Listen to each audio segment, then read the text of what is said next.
પાણીપુરી ખાતા ખાતા બરફ ખાવા લાગ્યા. બરફ ખાઈને તો ભાઈબંધને મજા ન આવી, તો પાછું કીધું પાણીપુરી ખાવી છે, પણ પાણીપુરીના પૈસા એની પાસે હતા નહીં.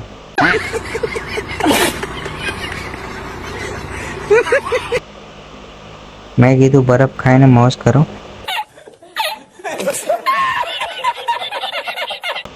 પાણીપુરી ખાઈને શું કરશો?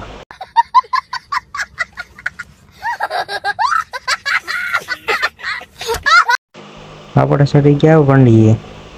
વંડીએથી નીચે જોયું તો મરી ગયેલો સાપ હતો. મેથી પાછો કેમેરો ઘુમાયો તો માલની ઘડિયાળ પડી હતી.